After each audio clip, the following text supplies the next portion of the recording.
Good morning, everybody. This is Diane Doyle with Plant-Based Dallas, and I have just finished making the Forks Over Knives Easy Vegan Corn Chowder.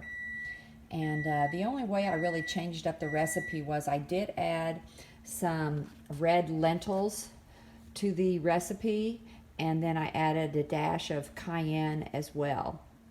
But the recipe calls for onion, garlic, vegetable broth, corn. It also calls for a russet potato, a bell pepper, and then your spices are parsley, thyme. But the key ingredient in this is the almond flour.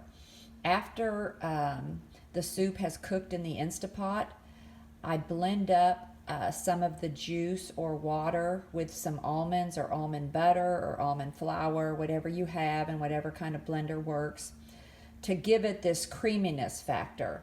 So look here, this is so good. So the recipe does not call for cooking it in the Instapot, but I sauteed the onions and the garlic on the saute mode for a little bit.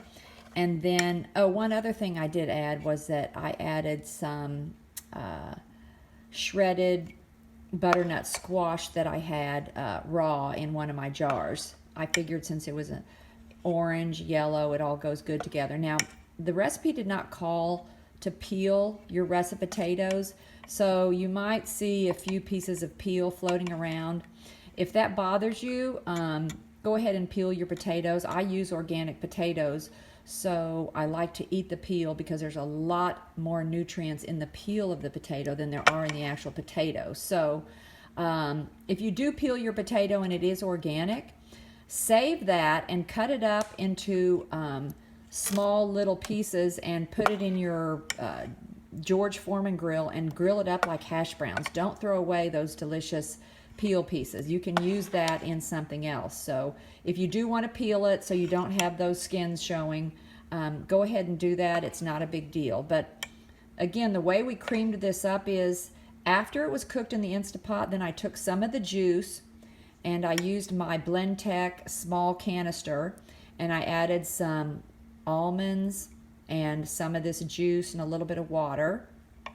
And we pureed the almonds, and it took a little bit of time. It almost would have been better to use almond flour like the recipe called for, or even almond butter. Either of those would have worked. But see how creamy it is? It is so good. This is a wonderful recipe. Everyone will like this.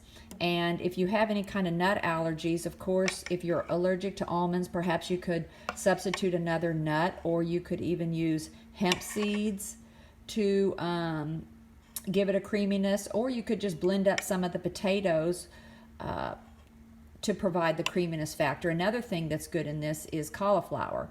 Cauliflower, when blended, creams up really well. So again, this is the Forks Over Knives Easy Vegan Corn Chowder.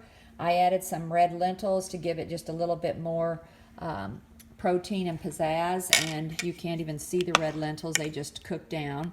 And I Instapotted it for about, I want to say 6 minutes. That's really all you need because these are all fresh vegetables. There's nothing in here that needs to cook a long time. So the lentils, 6 minutes was just perfect.